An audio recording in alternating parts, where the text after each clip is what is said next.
Director Ricky. Here. Director McLaren. Here. Director Chisholm. Here. Director Flandry. Here. Director Atkinson. Phyllis Cannon. Here. Greg Parton. Here. All present. Give a motion to adopt the agenda. So moved. Second. Motion and a second, all those in favor? Aye. Public comment?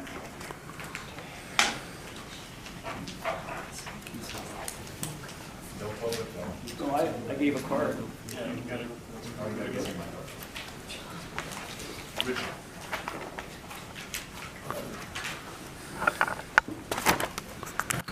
Richard Miner, I own some land, and I'm selling some land, but I'm keeping the water that I have on the schedule for. And I was told to present it to you guys, so you have the word on or whatever. I think the way that works is you need to talk with Phyllis, and she'll bring it in the next meeting. Sounds like a transfer, and we'll work with you and administrative staff to make sure we get that recorded. Oh, because I'm keeping the money. Okay. I understood that, thank you. Oh, thank you very much. Phyllis, what's the date, drop dead date that you would have to have that in so it's at the next meeting? It summarizes that in section 3. Is it possible that, can it be maybe made a layman type document or something that I can understand, because it's extremely technical and I have a real hard time reading it? Oh, I'm sorry about that. Well, you know, I mean, we're bound by the requirements of the judgment. I would just say overall for this year, we have risen in storage throughout the basin, with some areas declining and some areas going up. Most of the changes in storage are due to groundwater banking that has occurred in the basin, and mostly in the western portion. In the document you produced, it says under 3.2, the groundwater basin involved years of detailed hydrologic analysis by numerous technical experts. Yes. And then it says also in 2017, the Watermaster engineer is compiling historical hydraulic and hydrologic information to build a comprehensive database. So it seems like there's been a lot of detailed analysis done for many years. Is that true? There's been detailed analysis done prior to the adjudication by others. There's not been By others? by the technical experts that were associated with the adjudication process. But nobody with like AVEC or anybody, they weren't measuring things or anything during the adjudication? No, things were absolutely being measured, and we are trying to pull in, as I said in the annual report, that historical information into a database. It is not complete, and we have not done a lot of analysis yet. We've really been focused on getting together the rules and regulations, all of the forms and the procedures, so a lot of technical analysis has not yet been done by us. So if the data that you say is available has not been compiled, how did they come up with the number that they came up with during the adjudication?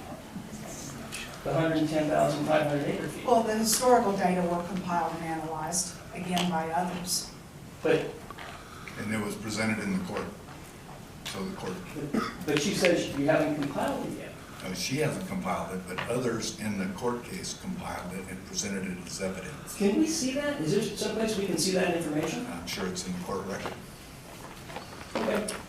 And Steve, a lot of your questions should be down in number 9. Public hearing on the annual report. Who's speaking? Chair. Oh, yes.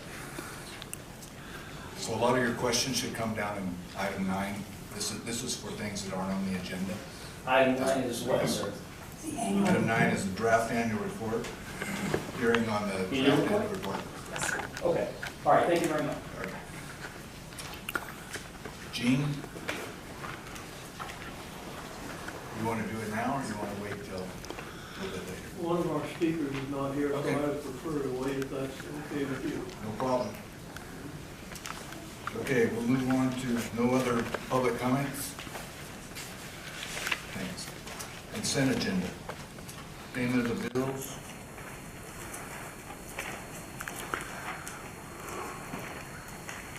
Cover this? Absolutely. All right. Good morning. Included in your board packet on page 5 is a memo summarizing the recommended payment of bills. So we have an invoice recommended paid from the Antelope Valley Statewide Contractors Association. And to recall, in our approved budget, we allocated funds to pay 25% of the cost associated with the USGS groundwater monitoring program. So this $15,900 covers that. GlowTrans for $1,200 for the month of June. Our website hosting for the period of July through December 2018 of $474. And progress payment to Todd Groundwater for services rendered in June for $61,900.01. Also wanted to point out that you should have on your desk a supplemental bill from Craig Parkin's office, Price, Postel, and Parma, for services for the month of June in the amount of $20,727.38. Staff is recommending payment of all these bills.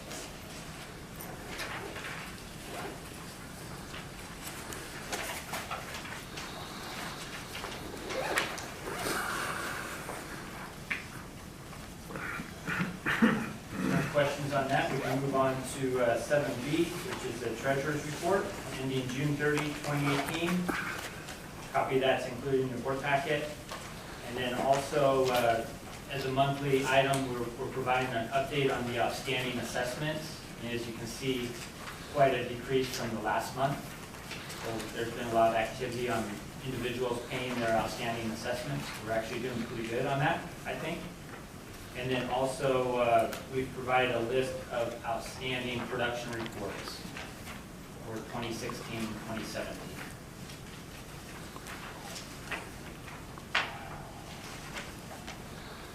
And that's all I have to report unless there are any questions.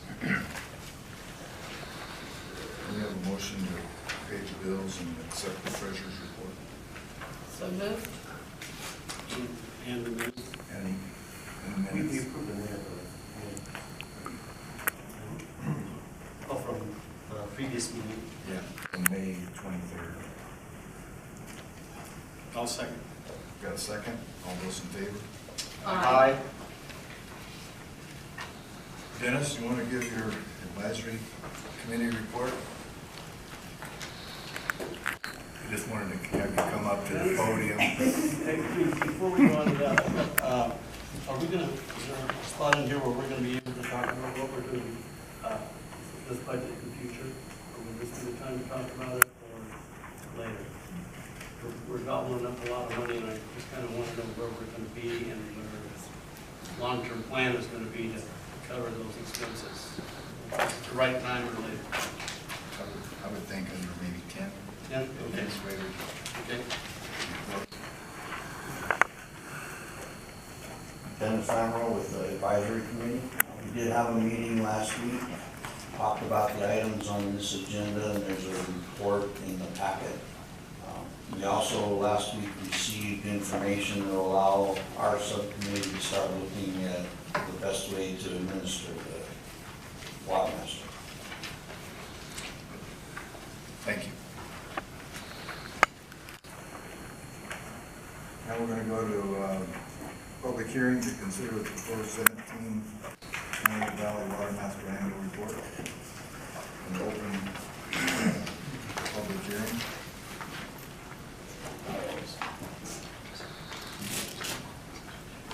You're going to have a presentation. Yes, thank you. A very short Yeah, presentation. you can help me out anytime. Okay, I'm sorry. Thank you. So I just wanted to report, thank you all for attending the public hearing today. I just wanted to report that we have had 3 versions of this annual report, produced the draft on June 22nd, a revised draft on July 13th, and now the final draft, which was provided to you in your packet, dated July 20th. We also have provided a red line in the final packet, just so you will see what has changed from the revised draft to the final draft. I think you'll agree there's been very few comments since the revised draft. However, since your last board meeting, we did have that interim revised draft, so I thought I might quickly go through the changes to that version of the report. We had comments on text and tables from the Watermaster attorney, which we incorporated, as well as additional parties. Most of the comments that we got from individual parties in the judgment were questions on their water accounts. When we have made changes to the tables in the appendices of this report, we date the updated date on the bottom. So you can always see if the exact date that any change has been made to these tables in the appendices. And we appreciate everyone's cooperation. We think that they have helped us make this a better report. We also received detailed comments, written comments from one party in the judgment, and we appreciate that very much. That has also helped very much for us to get this report in good shape. We have a new Table 3, which simply documents the rules and regulations section. I had written that in text, and I think that the comment of, can we summarize this 6 paragraphs in a table, was a very good one, and so we put the new table in the report. There were clarifications that we've made throughout the document, making it clearer the sources of the information. In some cases, we were, especially when we were talking about the discussion of the native safe yield, we were just simply saying technical experts, and I think Steve's comment this morning suggests that sometimes the reader doesn't exactly know who that was. Is that we're talking about the Watermaster engineer, we're talking about others. So we tried to make those, that text more clear. We also noted that we have revised some numbers that were actually in the 2016 annual report. We're just better now. We know what we're doing a little bit more. We've got some more detailed information. And so because these reports will be a legacy, I think, for the Watermaster, we just wanted to simply note in the 2017 when 2016 numbers had been changed. We also have new sections in our report that we didn't have enough information on last year to begin to report on, and that includes the drought program transfers, new production approvals that this board has made, qualifying small pumpers, and stored water. The revised draft has been reviewed by the advisory committee. They had no further comments on that, so we feel like that was a positive. And then all parties have been noticed on all versions of this annual report, and we have all versions that have been posted on the website. So we feel comfortable to be able to assure the court that we have met our requirements for public involvement and public participation. There's also in your resolution to consider approval of the annual report. That resolution also asks you to go ahead and approve submittal of the annual report to the Department of Water Resources online as required by the Sustainable Groundwater Management Act, or SGMA.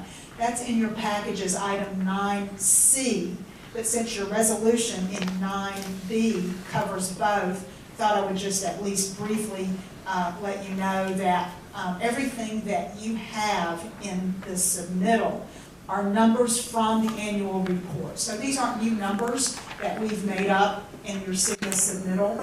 You can go back to the annual report and cross-check those. So we feel comfortable that the SGMA information is also ready for submittal to the Department of Water Resources along with the annual report. And so your resolution now, which has been number 18-25, would approve filing of the annual report with the court by August 1st as required by the rules and regulations. It also approves filing with the Department of Water Resources these SGMA submittals. And then because the resolution also provides you with the opportunity to direct the Watermaster engineer to make final edits to the report, and just to make sure public disclosure here of those edits that we are proposing. We have some cleanup items. I look at these as super minor, but we wanted to make you aware of them.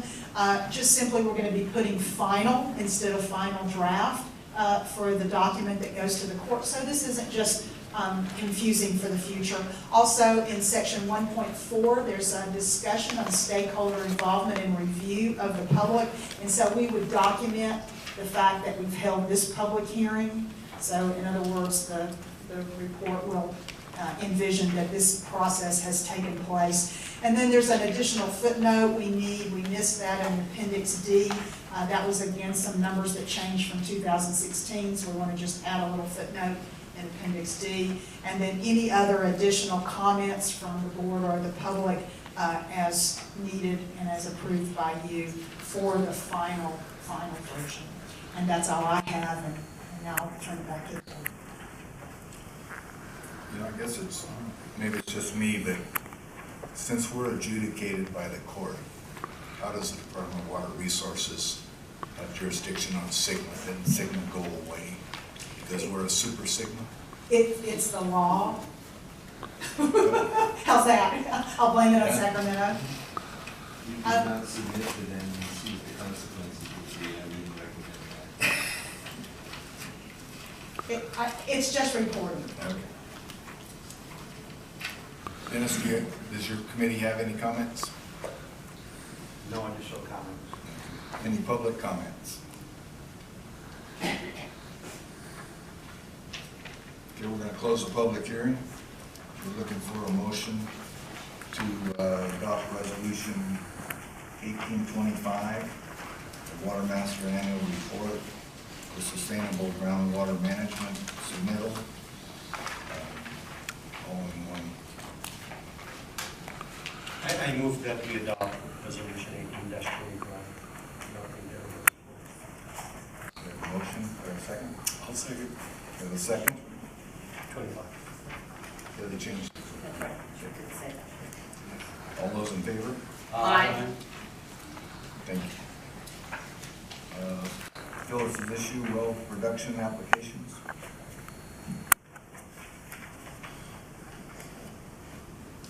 DA. 9D. So we have two additional applications that we are providing for your consideration and possible approval. One is a qualifying small pumper, and one is an application for new production for a domestic well. These are very typical applications similar to what we have seen and approved in the past. Just for your edification, I've put the two locations on a map. The small pumper is triangle. You can see it in the southeast sub-area of the basin, and the additional new production in the western portion of the basin. I think that we have in your packet that the hill, the Delcon is in the central sub-area, but it's actually, we had some discussions with that applicant on whether or not the APN was correct, and so we've gone back and forth as to exactly where it's occurring, but I think it's in the western portion of the basin.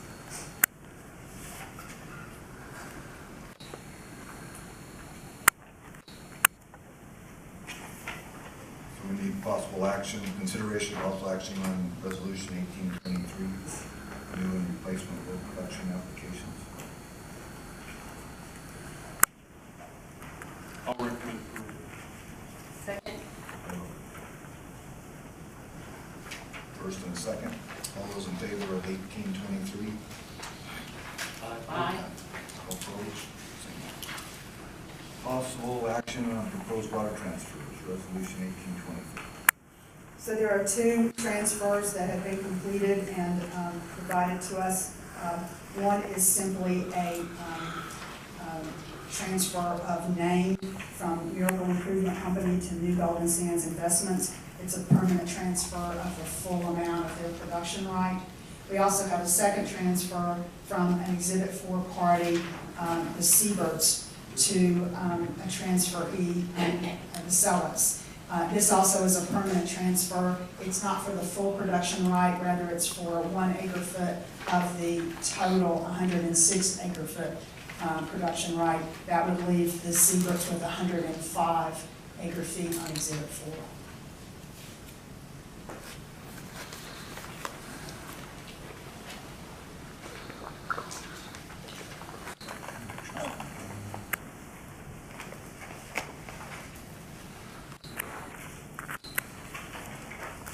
We have consideration and possible action on resolution 1824. I'll move. Second. Yeah, we got a Either motion. way. second, however it's recorded. All those in favor? Aye. Opposed, same. Gene, now it's you. Can you hear me okay?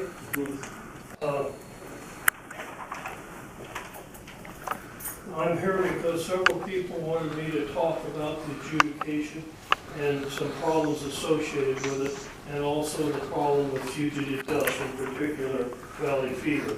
My family, just to introduce you to people that don't know me, my family's been farming on the same property in Antelope Valley for 99 years, and I was on the adjudication technical committee, and I was also on the first and continuing scoping meetings having to do with valley fever and fugitive dust. Oh, that's good. The problems with fugitive dust are particulates, especially the PM 2.5 and PM 10. Those are the real small particles that can get into your lung. The other problem is traffic accidents and, of course, valley fever. Here's an example of one of our streets in Antelope Valley, which a lot of you folks have been around here for a long time and have seen this many, many times. But it's a real safety problem. And here's an article in the AV Press that shows car accidents of 16-fold. So this is a real problem.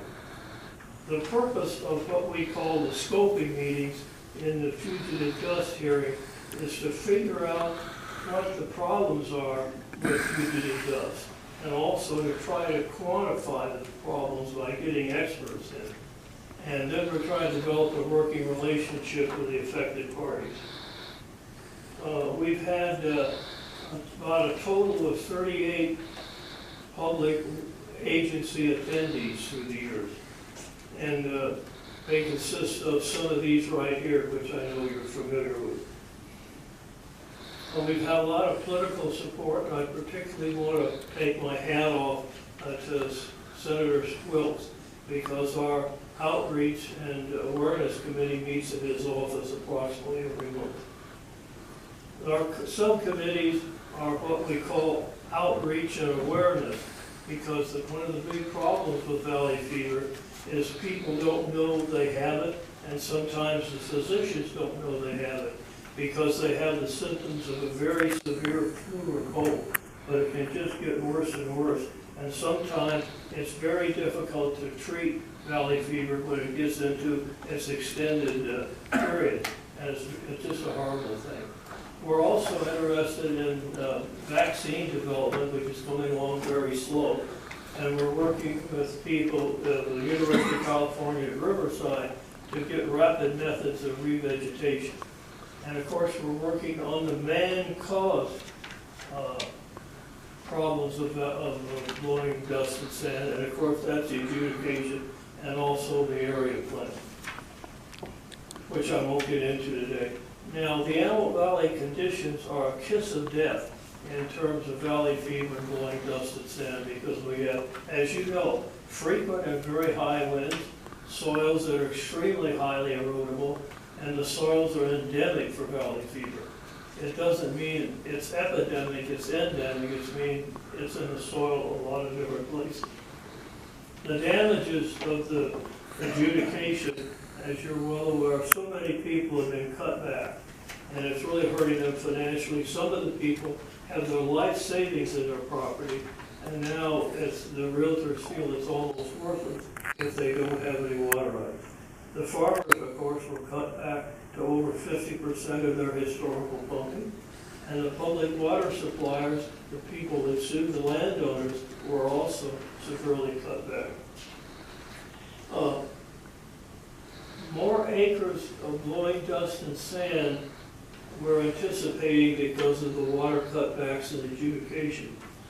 In the United States Department of Agriculture, National Resources Conservation Service, and the Antelope Valley Resources Conservation District estimated 30,000 more acres. Now, it could be more or it could be less. Currently, we have about 20,000 acres of blowing dust and sand from these same agencies, and that's shown by aerial photographs and also field work. The interesting thing is, to me anyway, when you want to try to quantify effects of this is Dr. Ben Schwartz, who is the acting director of acute communicable disease control for Los Angeles County Department of Public Health. Gave us testimony that estimated, based on their actual data, it's not some blue sky thing, but their actual data applied to this new acreage of blowing dust and sand from water cutbacks to the adjudication, that he thinks expects about 15 people a year should die from valley fever. Now, this could be greater or this could be less. And I showed you that thing, that what we're trying to do to minimize that. So write that down is where we stand. Now, some people come up to me and say, hey, Gene, why don't we just let the community absorb this? Like Ford Motor Company, I think I did years ago with their grain gas tanks. And I said, well, let me give you an example. Suppose ICE has booked off an AM, PM every year on 15 people. How would you feel? And they say, oh, yeah, well, I get it.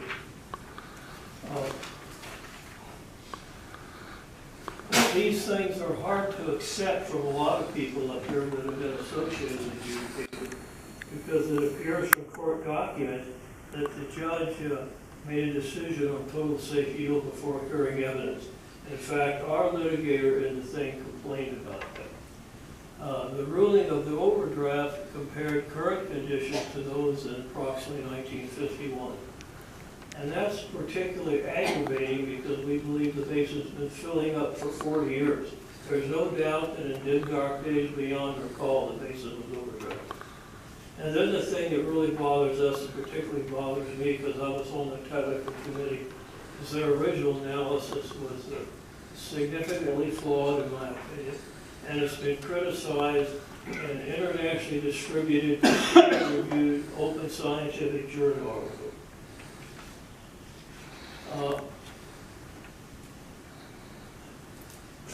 The interesting thing about agricultural soils, which you might be interested in, is this fungus that creates valley fever doesn't grow very well in agricultural soil. And the reason for that is this fungus that causes valley fever is not a very hardy microorganism, and it doesn't compete well with the healthy organisms under agricultural ground. But this is some of the reason we don't think it's a big problem in agricultural ground right now.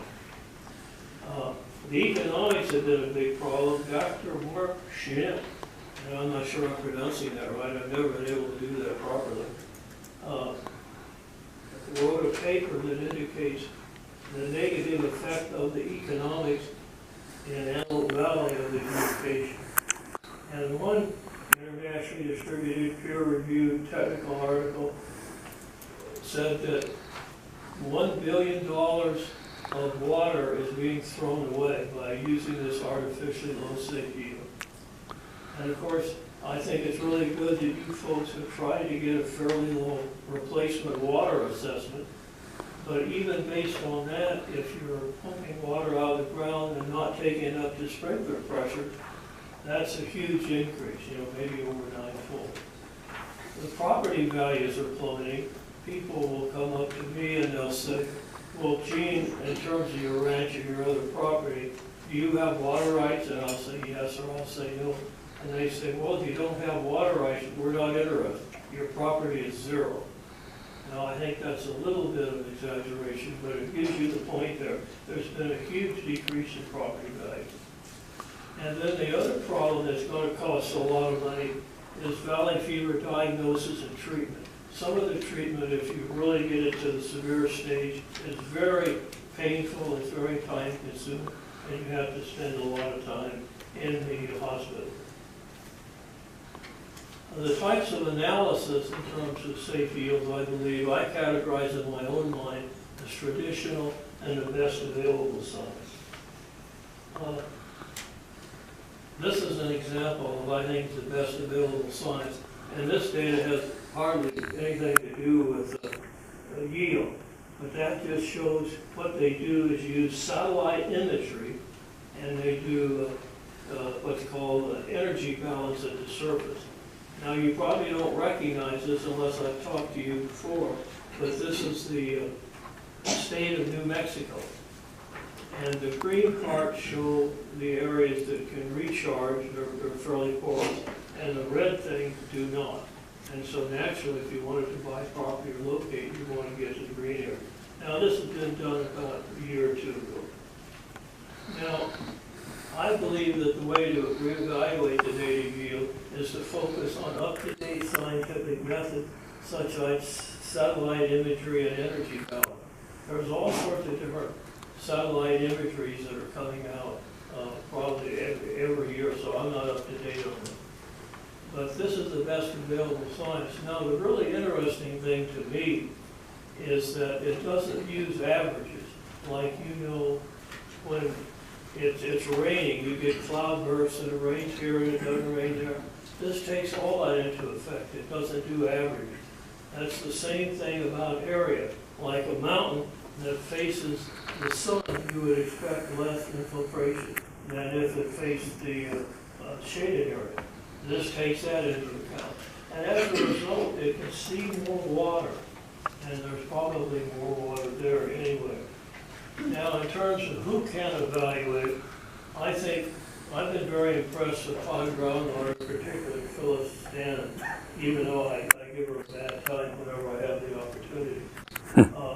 And I recommended to put her together with what I call this Science Advisory Board, consisting of some of the better known, internationally known groundwater hydrologists in the Southwest. This guy up there, the first name, Rick Allen, he's a very interesting guy. He's from the University of Utah. And he's given expert testimony for the Supreme Court twice that I've known of. And he's got a contract now to do the evapotranspiration around the whole world, the whole globe. And so he's doing that. These other guys like Reinhardt is a storage expert. Umstadt is very good on mathematical models. And John Wilson, who I've met, is very good on mountain front recharge. And that's where most of our recharge comes from in the valley, with the Hatchekees and the San Gabriels. Now, I think we can go to paragraph 18.5.9 of the judgment and physical solution to get some idea about how to get a more honest yield. Now, the problem is in this, you know, they talk a little bit how to do it, is this one sentence that says, the Watermaster, and I quote, the Watermaster engineer shall initiate no recommendation to change native safe yield prior to the end of the 17th year after signing of the judgment.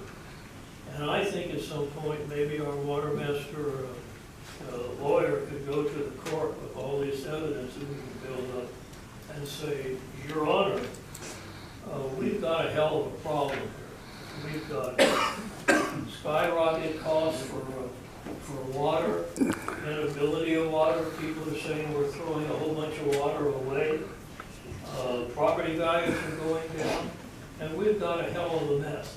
And plus that, because of all the cutbacks and the resulting blowing dust and sand, we're going to be killing people and don't intend to do that.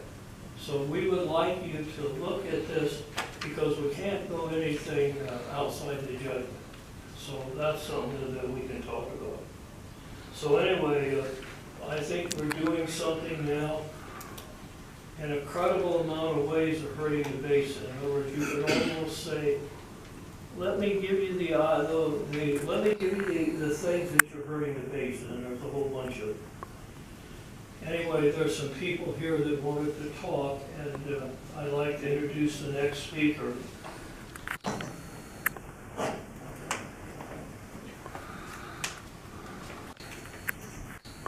Good morning. My name is Susan Bunter. I'm the director of the Association of Rural Town Councils. And I'm here today to talk about fugitive dust and how the adjudication plays into that. Rural communities and really the entire Antelope Valley are experiencing the consequences of declining agriculture, the influx of utility scale solar development, construction, and those kinds of activities which tend to stir up dust in the air. The adjudication has the potential to create further and perhaps unintended consequences with regard to fugitive dust and its impacts on air quality and public health. According to the Watermaster Board report dated August 2017, the acreage of agricultural lands under cultivation in the Antelope Valley has already declined by 32% since 2010. And as Dr. Nebeker said, 30,000 more acres will lie fallow and subject to blowing dust, creating blowing dust and sand. Los Angeles County Public Health Department indicates Antelope Valley residents experience the highest incidence of mortality from chronic obstructive pulmonary disease and the highest rates of incidence of childhood asthma. We're the highest in the county. And both of these respiratory diseases are exacerbated by particulates in the air.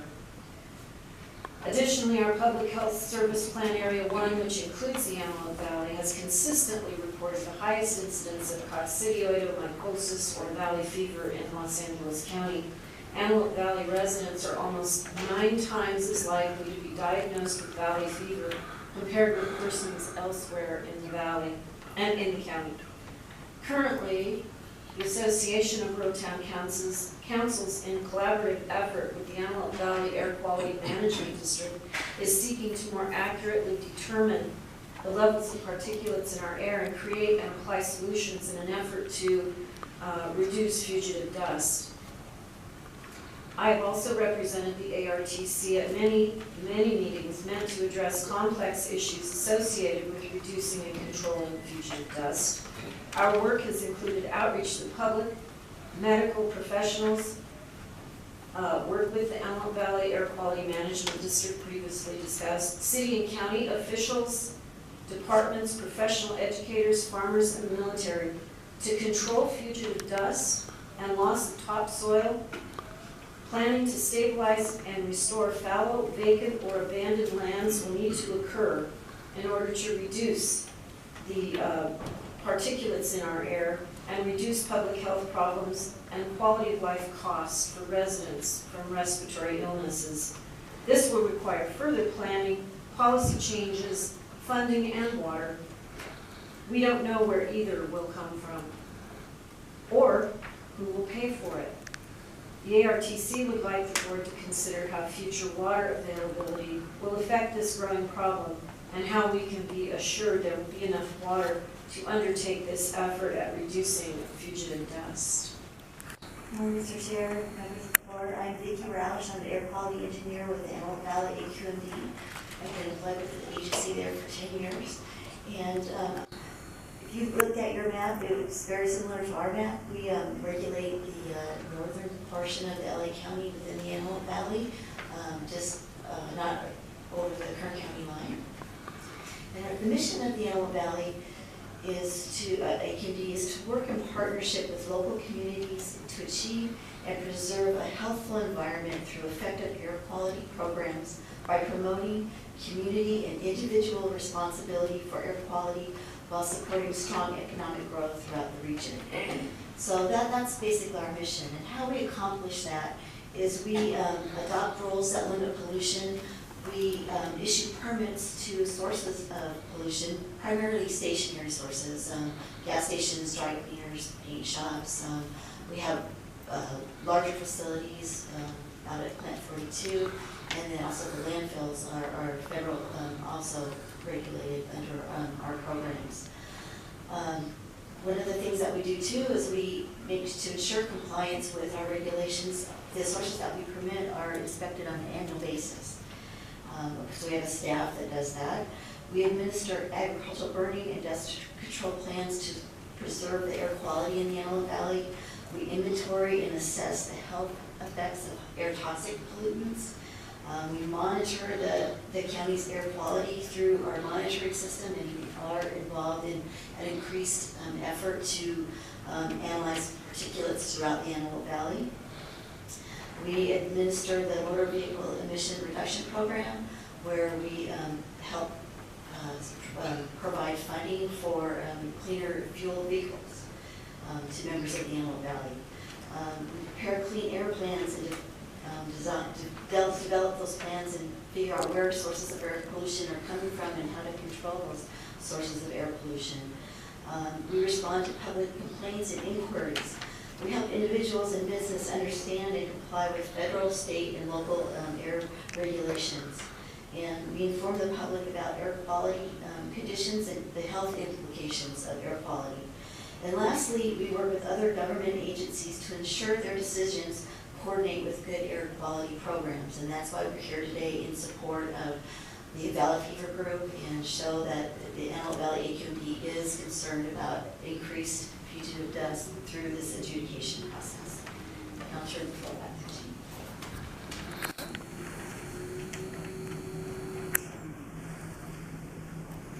I didn't mean to say anything again, so you'll have to suffer through something.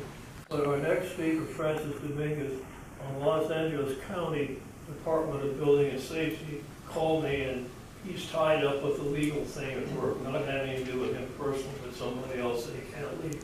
But I'll tell you what his big issue is. He's afraid that the property values, because of not having water and everything, are going to be so low that people are not going to mitigate their problems with blowing dust and sand. And so when his agency comes to them to enforce some mitigation thing, they're going to blow them off and just go away and just abandon the land. And we had a meeting with, Department of Regional Planning is in this too, probably to a lesser extent than adjudication. But in the area plan, we met with the new director, Amy Bodak, 2 weeks ago, and we discussed this with them. So they're working on this to see what they can do. But the Department of Building Safety, big problem is the property values are so low, the costs of mitigation are so high, people are going to say, the hell with it, just get out of here. And then the valley's not going to have any recourse as to what to do. So thank you very much for allowing us time.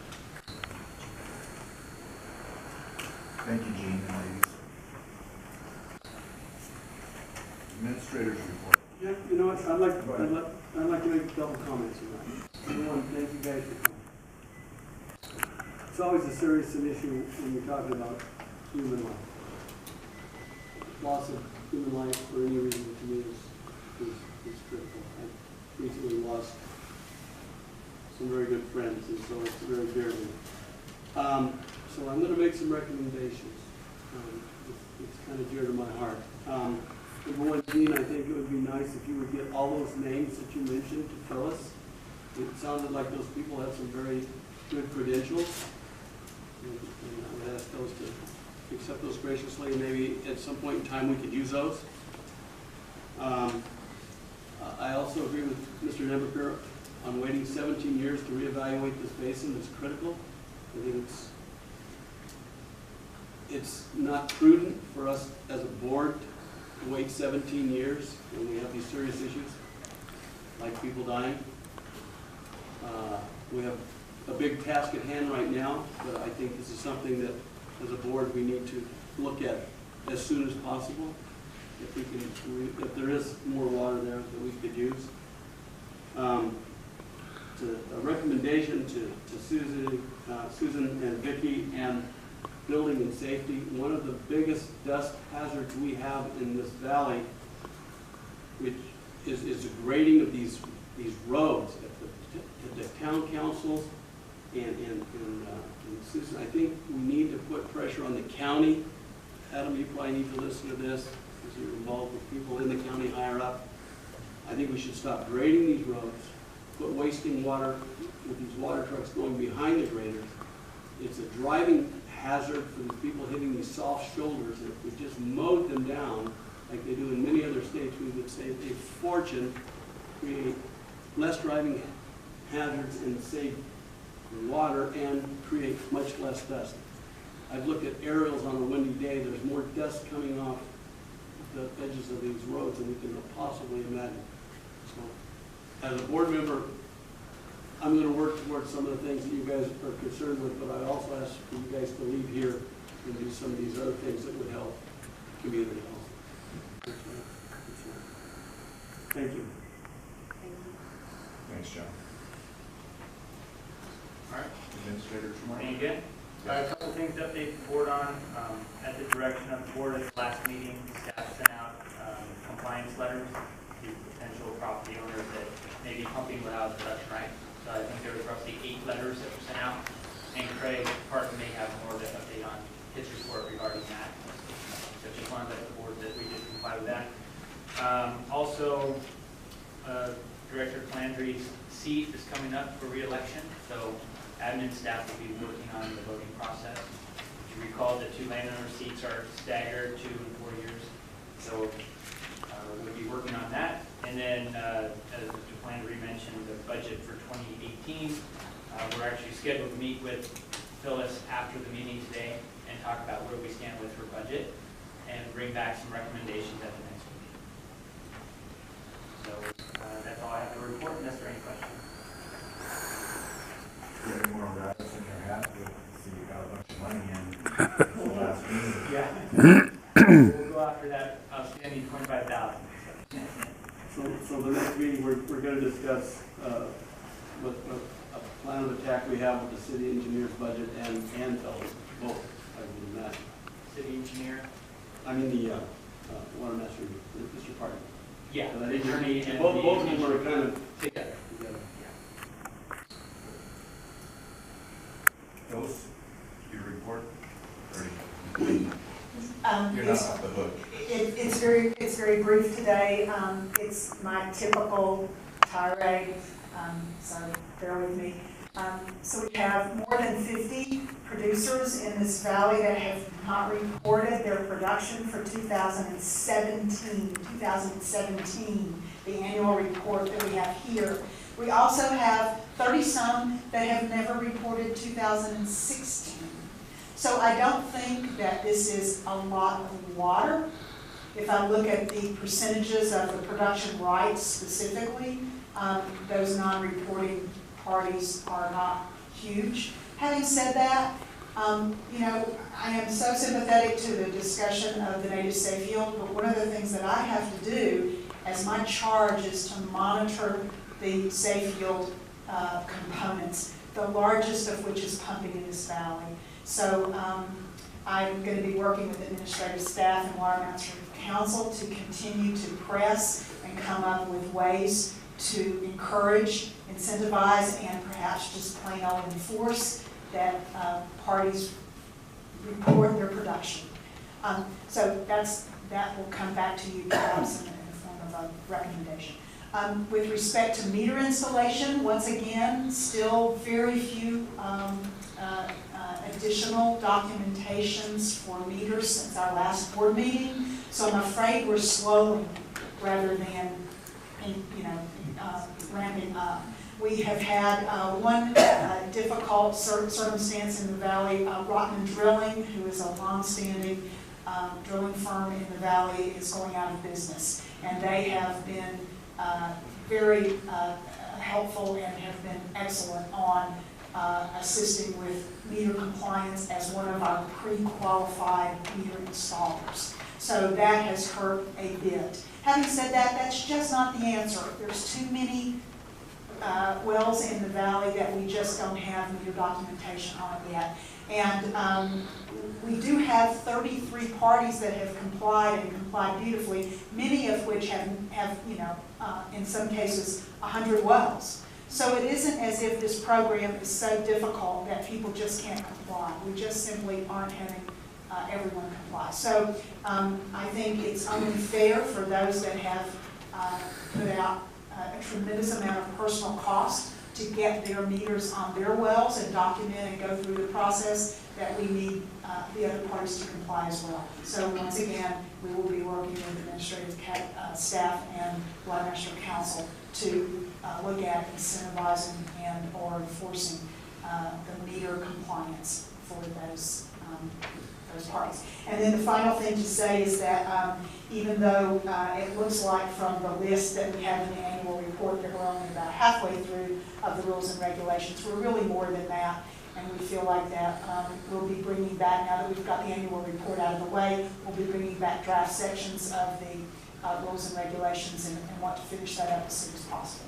The advisory committee is assisting with some of the recommendations for Watermaster administration and they'll be bringing those recommendations back to us, and we will look at incorporating those into the rules and regulations. We're also getting help from the Watermaster Council and administrative staff.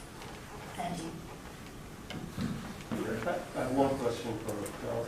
How possible is it, will it be to obtain power usage records from those that have not reported water production and try to figure it out that way? I know you need the efficiency of the well, but maybe there are some innocent tests, maybe you can just estimate it. Yeah, we could do that. I think that it's more cost to the board than just having the parties comply. I agree, but in the interim, I don't know how costly that would be, because if they're willing to give us the power usage, and especially if Edison has done a pump test on their wells, and if they don't, even if there is an old one. But So maybe you're based on thinking that perhaps some of the non-reporting is because people just don't really know how to estimate their. They don't know how to estimate, there is no meter. Instead of not having anything at all, have something. And that may lead to overpumping and possibly assessments. And that could incentivize people, to use your word, to install meters. I'll look into that process, what that might be. It's just a thought. Thank you. Yes, some items of update. Judge Comar granted our motions on rules and regulations concerning carryover and transfer at the end of last month. We have another motion on calendar for August 9th for storage agreements to the rules and regs to be approved. Assume and expect those to be approved by the court on August 9th. There is a motion by the entity La Cosepa, Christ of the Desert entity, that you all approved a new production application a couple of months ago. They've moved to intervene in the judgment as we asked them to do. That's going to be heard on August 9th. That's a positive sign. They'll intervene in the judgment, be subject to the judgment, and act accordingly. So that'll happen all on August 9th. I've received feedback and communications from 6 of the recipients of our June 9th letter concerning the possibility that there may be pumping that's occurring outside the terms of the judgment. Council have contacted me with respect to these 6 clients. All of them have indicated they want to work with us, they want to intervene in the judgment, they want to know how to do it, and I've told them I want to work with Phyllis in particular to see what the conditions would be for those 6 respondees to enter the judgment. There may be replacement water costs, etc., that we need to think about, but very positive sign when 6 of the recipients have basically called up and said, we want to work with you on this, we want to be involved in the judgment, we want to intervene, how does that take place, and we're trying to guide and direct them on that. So That's 6 of 8. 6 of 8.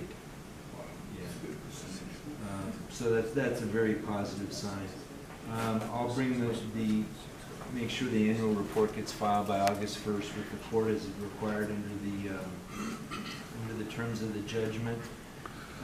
Finally, just a report at the last meeting I had mentioned that Granite and Little Rock had some litigation in front of Judge Comar at the end of last month, and that they agreed to settle their differences.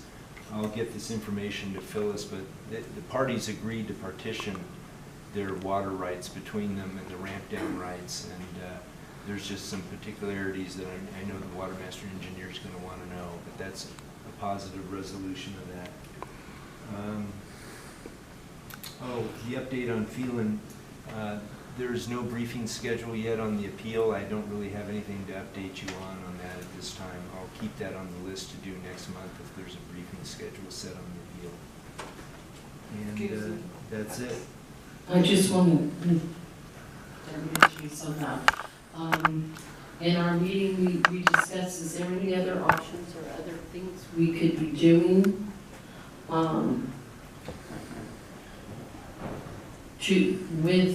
in regard to the Phelan Pending Hills? other than calculating what the replacement water cost would be for them. We talked about that last month. That might be a helpful thing to have so that we understand what the quantum of replacement water cost for them is going to be. That is pretty much it for now. We're just looking at what the nature of the appeal will be and our briefing on that. It's really a pretty limited issue. The designation of the record is quite small, so this should be efficiently taken care of. I know you're going to laugh, but within the next year. That's an efficient appeal. How did you guys identify the 8 pumpers that are outside the judgment? How did it get about?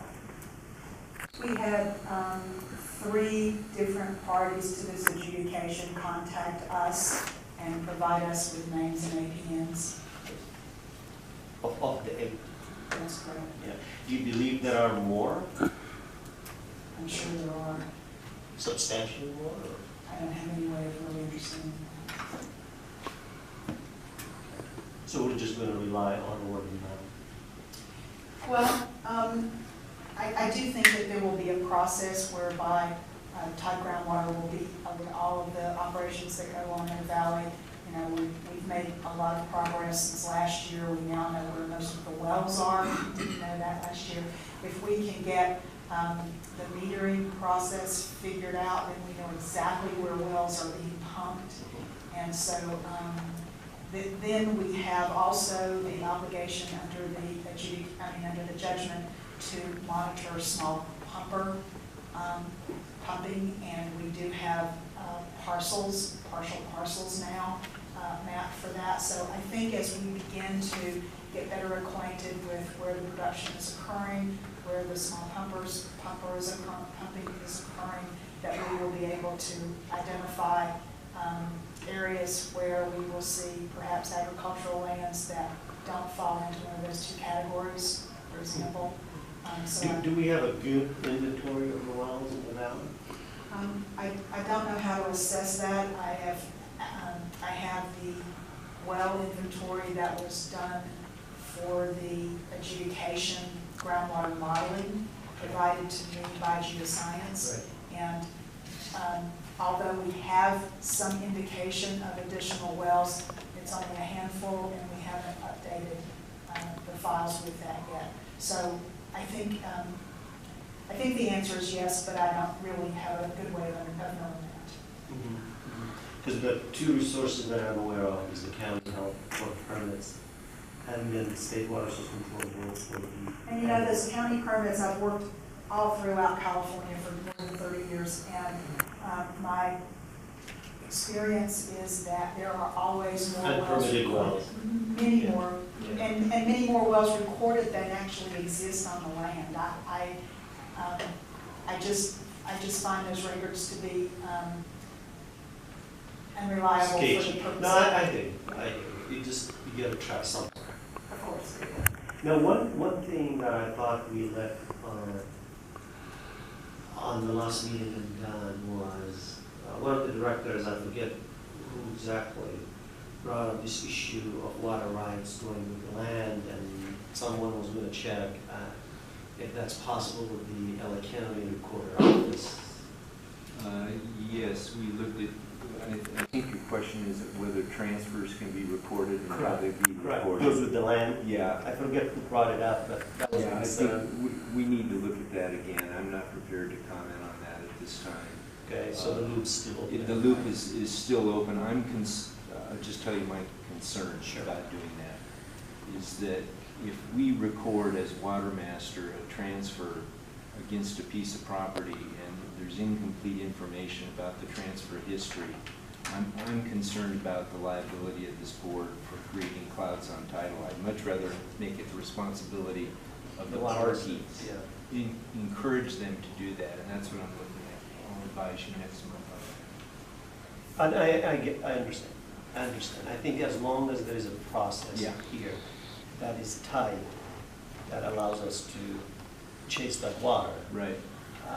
I would be happy with that. Right. You don't have to believe the issue.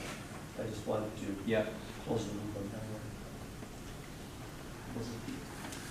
That's a good one, Adam, because I think if we're gonna approve a transfer, those two parties need to record that, not us, but them. I agree. So maybe that should be on our application. Or in the rules and regulations. Yeah. We'll have another bite at that apple once we get that document together.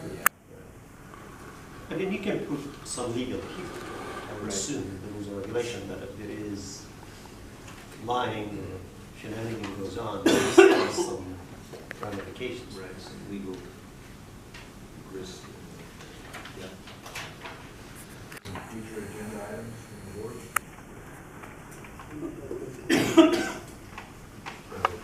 Waterworks forwarding purchase of water from ADEC in the annual report. 70% or whatever, 65, whatever it is. Catch that agreement. There was a question about.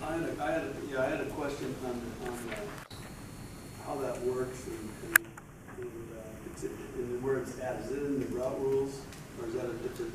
Well, it's a provision in the drought portion of the judgment. Essentially what it says, well, let me track that a little bit. LA County Water District 40, with the public water suppliers, agreed to pay the small pumper and fee on behalf of everybody else. In return, public water suppliers were templated to allow, in case of an emergency drought, to pump up to 40,000 acre feet during the Ramadan period without any assessment, provided that there is an emergency drought, like the one declared by the state in 2015. But to ensure that that doesn't get abused, public water supply for LA County Water District 40 agreed that if that to occur, if there is an emergency drought declaration, and that 40,000 feet of unassessed pumping is invoked, then LA County would buy at least 70% of its demand from ADEC that it's available. But we didn't even invoke that drought issue. And we did buy 62 or 61%, I believe, and right now we're working on an agreement to purchase the remaining, because it's very difficult to buy exactly 70%, even though we didn't have a drought, even though nothing really was evoked. That's historically what we have bought from ADEC, and we tried to shoot for 70% in two ways. One is for direct use, which is the 62% or so, and the remaining of it, we buy it and we bank it in the groundwater basin for when there is drought. So that's. Is that something that just worked out between you and ABEC, or is our engineer involved with that transaction and monitoring the drought conditions? So we do monitor the purchases of imported water and selling of imported water from ABEC to parties, and we also have those agreements. Okay, so those intercompany, those interagency transactions are going to be monitored by you. Correct. Got it. Thank you.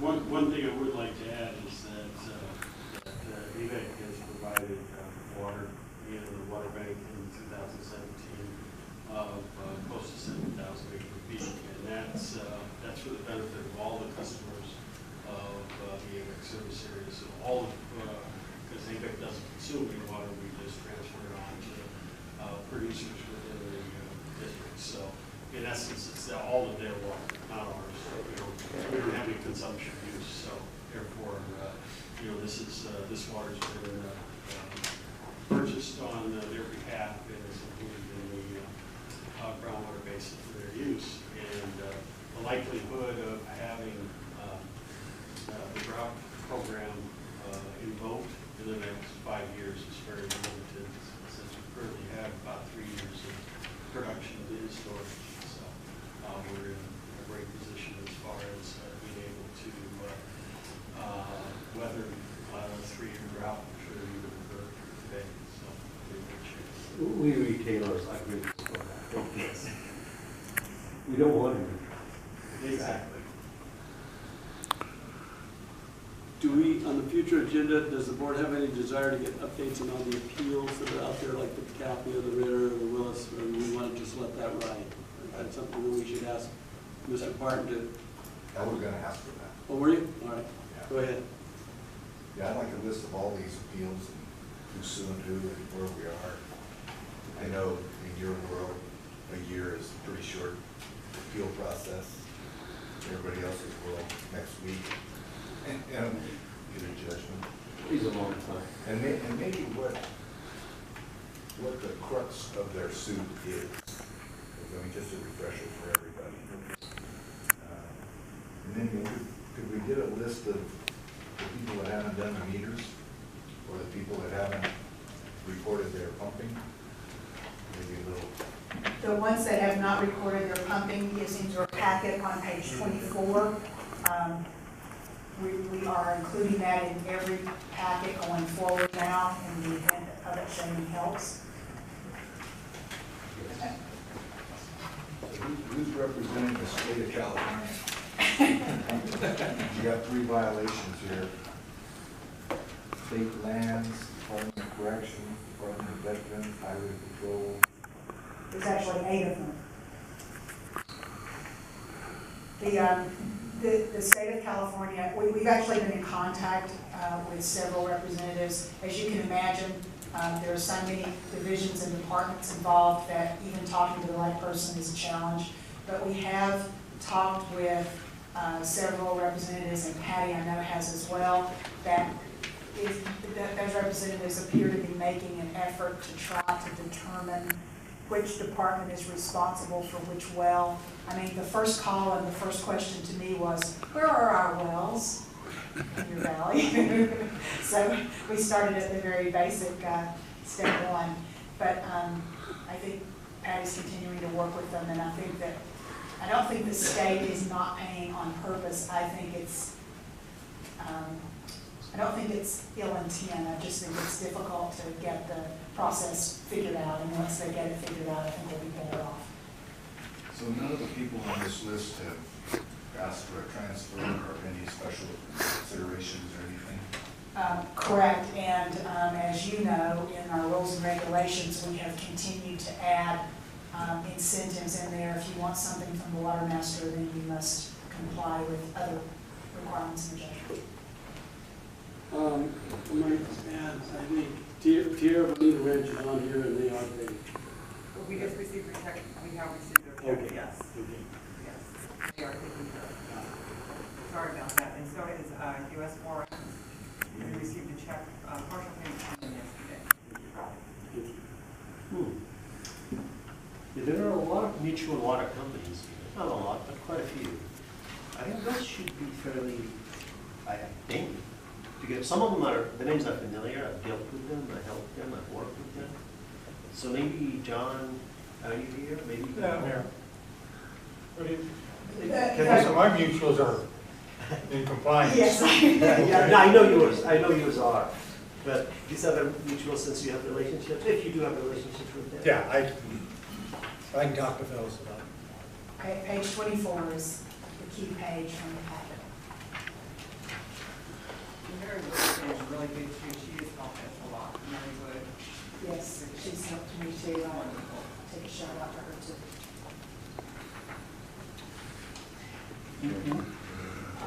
Just one more comment. Big Rock Mutual Water Company. And correct me if I'm wrong, John. It has LA County Water or LA County Region 39, and then Crystal Air. There is physically there is no Big Rock Mutual Water Company. It's a group of 3, I believe, of small retail agency. That formed that. So I don't know I mean, obviously you're not going to get a report from them. As an example, you're getting a report from me for one of them, which is for 39, Rock Creek. Mr. Blaylock, president, I don't know if he's here today. Maybe he can tell us the remaining 2. And I have his number, I can call. That's John Baylock's? Yeah. What, yeah. I think maybe ABEC be the one to get a hold of him. Okay. So you're saying the entities may have paid, but Well, the component. the umbrella piece. Yeah, it's just one agency for the purpose of retention of flows in the Big Rock Creek to replenish the groundwater basin. That's what that mutual water company is. Thank you for letting me know. I think there are probably a lot of those kinds of things that are, yet to be hashed out in terms of who reports and who doesn't. So thank you. Adam, you got anything for future? No, items. Anything else? I think we're adjourned. Thank you. Good job.